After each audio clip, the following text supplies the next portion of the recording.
This is my quick review of G.I. Joe, The Rise of Cobra. This is going to be kept very, very short. Okay, directing. I quite enjoyed it. It's another one of these very can't keep camera still for 2 seconds sort of directing jobs. But I think that it just fixes it and works very well with the film. And I know a lot of people hate this sort of style. Michael Bay on Transformers Revenge of the Fallen got a lot of hassle for using this camera style.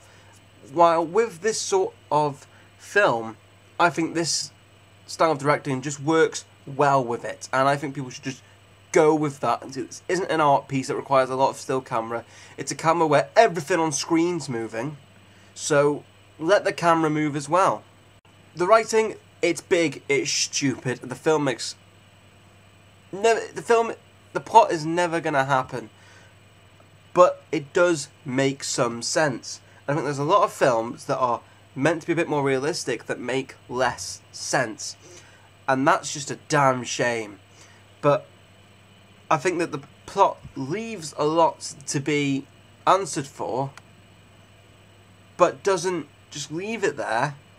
It lets it on to know there's going to be a sequel, and there's all this stuff that could be answered in the sequel. The acting, a lot of the film is big, jumpy action, bang, bang, bang, bang, bang. So there's not much to say on the acting because there's very few emotional scenes, or very few scenes where they're just sitting down talking. But when they are there, the actors do a decent enough job. I mean, you don't sit there and feel really heart-wrenched for the emotional stuff. But there we go.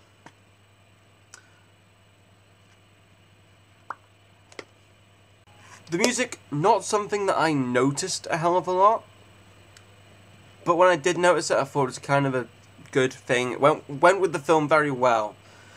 It's not a soundtrack I'd go out and buy, but I did think it suited the film, and that's what you want.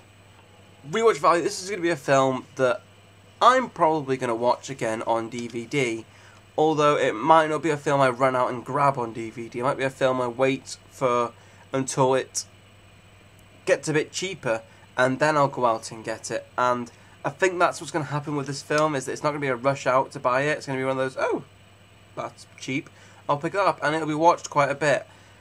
I think it's that sort of film. Directing 8, music 7, writing 8, acting 6, rewatch 10, overall 78%. The film's not as camp as I thought it would be. I thought it was going to be very camp, very tongue-in-cheek, and it wasn't.